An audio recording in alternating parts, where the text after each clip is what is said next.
Oh, hello there. I'm Bulchenda Cute Bear. In this class, I'll read Chapter 9 of Frankenstein, or The Modern Prometheus, by Mary Wollstonecraft Godwin Shelley. For you all. S. The Frankenstein, or The Modern Prometheus, Mary Wollstonecraft Godwin Shelley. Chapter 9.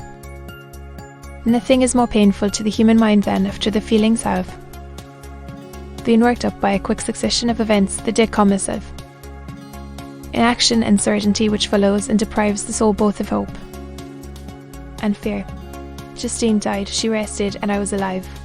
The blood flowed freely in my veins, but a weight of despair and remorse pressed on my heart which nothing could remove. Sleep fled from my eyes, I wandered like an evil spirit, for I had committed deeds of mischief beyond description, horrible, and much more I persuaded myself was it. Behind, yet my heart overflowed with kindness and the love of virtue. I had begun life with benevolent intentions and thirst for the moment when I should put them in practice and make myself useful to my fellow beings. Now all was blasted, instead of that serenity of conscience which allowed me to look back upon the past with self-satisfaction, and from thence to get a promise of new hopes, I was seized by remorse and the sense of guilt which hurried me away to hell of intense tortures, such as no language can describe.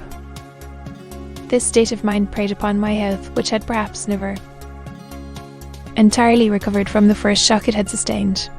I shunned the face of man, all sound of joy or complacency was torture to me.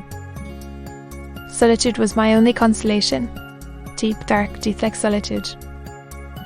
My father observed with pain the alteration perceptible in my disposition, and habits, and endeavoured by arguments deduced from the feelings of his serene conscience and guiltless life to inspire me with fortitude and awaken in me the courage to dispel the dark cloud which brooded over me.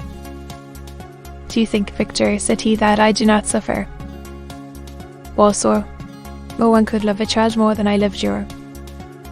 For the tears came into his eyes as he spoke, but is it not a duty to the survivors that we should refrain from augmenting their unhappiness by an appearance of immoderate grief? It is also a duty. Undo yourself, for excessive sorrow prevents improvement or enjoyment, or even the discharge of daily usefulness, without which no man is fit for society. This advice, although good, was totally inapplicable to my case. I should have been the first to hide my grief and console my friends if remorse had not mingled its bitterness and terror, its alarm, with my other sensations. Now I could only answer my father with a look of despair and endeavour to hide myself from his view. About this time we retired to our house at Bowrave. This change was particularly agreeable to me. The shutting of the gates regularly at 10 o'clock and the impossibility of remaining on the lake after that hour had rendered our residence within the walls of Geneva very irksome to me. I was now free. Often, after the rest of the family had retired for the night, I took the boat and passed many hours upon the water. Sometimes, with my sails set, I was carried by the wind, and sometimes, after rowing into the middle of the lake, I left the boat to pursue its own course and gave way to my own miserable reflections.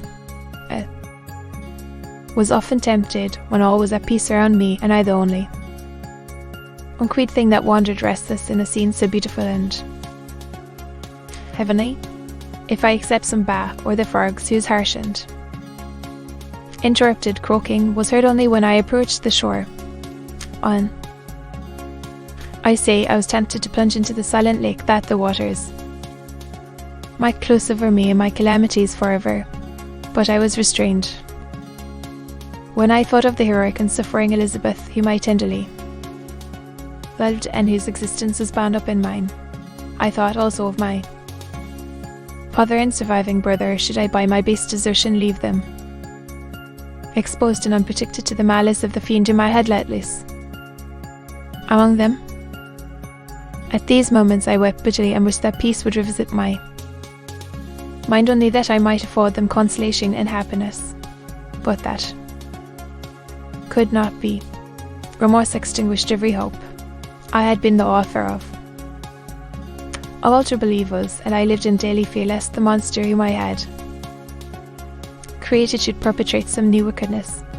I had an obscure feeling that all was not over and that he would still commit some signal crime, which by its enormity should almost efface the recollection of the past. There was always scope for so long as anything I lived remained behind. My abhorrence of this thing cannot be conceived. When I thought of him, I gnashed my teeth, my eyes became inflamed, and I ardently wished to extinguish that life which I had so thoughtlessly bestowed. When I reflected on his crimes and malice, my hatred and revenge burst all bounds of moderation. I would have made a pilgrimage to the highest peak of the Andes could I, when there, have precipitated him to their base. I wished to see him again, that I might wreak the utmost extent of abhorrence on his head and avenge the deaths of William and Justine. Our house was the house of mourning. My father's health was deeply shaken by the horror of the recent events. Elizabeth was saddened to spending. She no longer took delight in her ordinary occupations. All pleasure seemed to her sacrilege toward the dead, eternal woe and tears she then thought was the just tribute she should pay to innocence so blasted and destroyed. She was no longer that happy creature who in earlier youth wandered with me on the banks of the lake and talked with ecstasy of our future prospects, the first of those sorrows which are sent to wean us from the earth had visited her, and its dimming influence quenched her dearest smiles. When I reflect, my dear cousin, said she, on the miserable death of Justine Moritz, I no longer see the world and its works as they before appeared to me.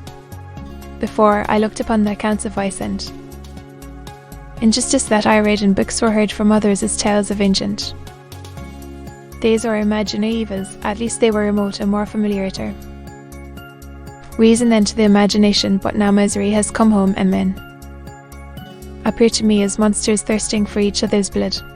Yet I am certainly unjust. Everybody believes that poor girl to be guilty, and if she could have committed the crime for which she suffered, assuredly she would have been the most depraved of human creatures. For the sake of a few jewels, to have murdered the son of her benefactor and friend, a child whom she had nursed from its birth and appeared to love as if it had been her own. I could not consent to the death of any human being, but certainly I should have thought such a creature unfit to remain in the society of men. But she was innocent. I know, I feel. She was innocent. You are of the same opinion, and that confirms me. Us, Victor, when falsehood can look so like the truth, who can assure themselves of certain happiness? I feel as if I were walking on the edge of a precipice towards which thousands are crowding and endeavouring to plunge me into the abyss.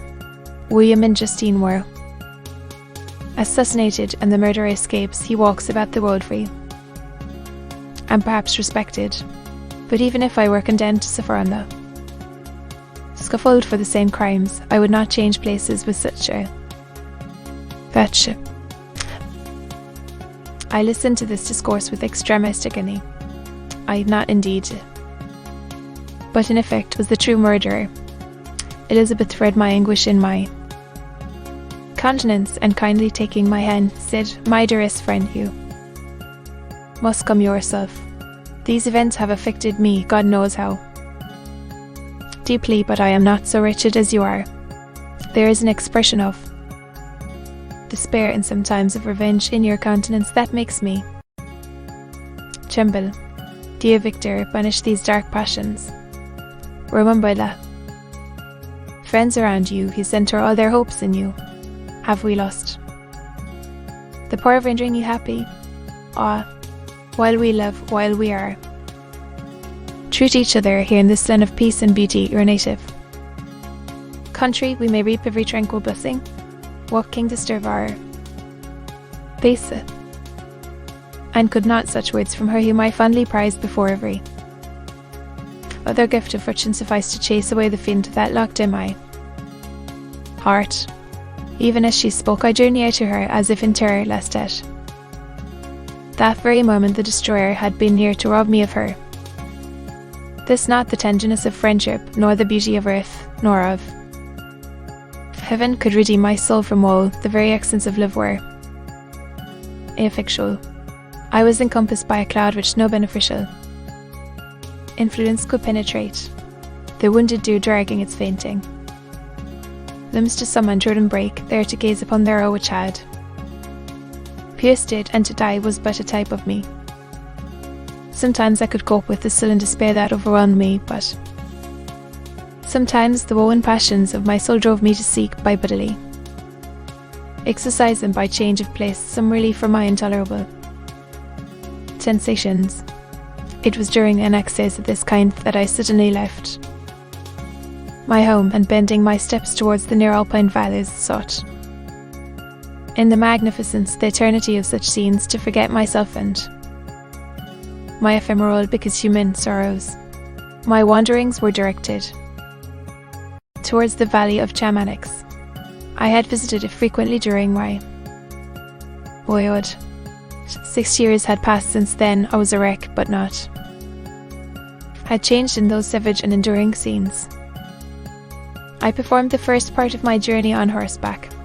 I afterwards hired a mule, as the more sure-footed and least liable to receive injury on these rugged roads.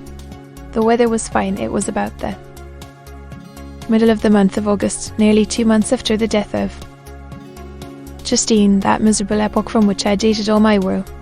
The weight upon my spirit was sensibly lightened as I plunged yet deeper in the ravine of the immense mountains and precipice that overhung me on every side, the sound of the river raging among the rocks and the dashing of the waterfalls around spoke of a Prometheus omnipotence, and I ceased to fear or depend before any being less almighty than that which had created and rolled the elements here, displayed in their most terrific guise. Still, as I ascended higher, the valley assumed a more magnificent and astonishing character. Ruined castles hanging on the precipice of piney mountains, the impetuous earth, and cottages every here and there peeping forth from among the trees, formed a scene of singular beauty, but it was augmented and rendered sublime by the mighty Alps, whose white and shining pyramids and domes stood above all as belonging to another earth, the habitations of another race of beings. I passed the bridge of Pilaser, where the ravine, which the river forms, opened before me, and I began to ascend the mountain that overhangs it. Soon after, I entered the valley of Chamanics.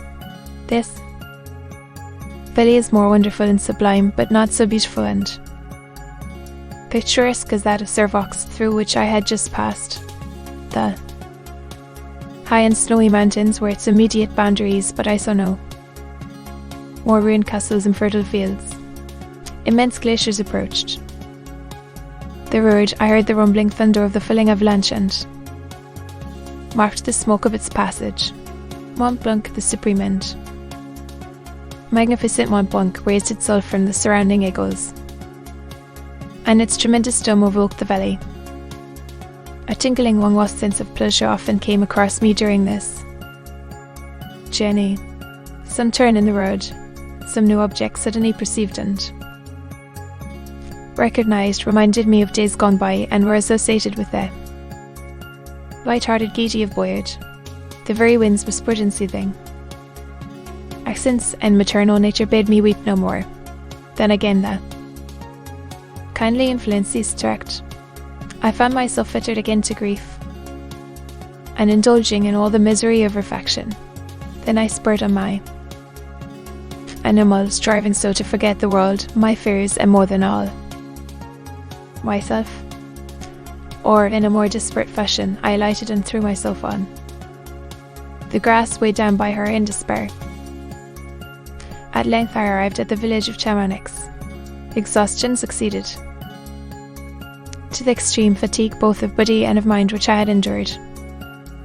For a short space of time I remained at the window watching the palette, lightnings that played above Mont Blanc and listening to the rushing hoof thereof which pursued its noisy way beneath, the same lulling sounds. I did as a lullaby to my choking sensations. When I placed my head upon my pillow, sleep crept over me. I felt it as it came and blessed. The giver of oblivion. To be continued.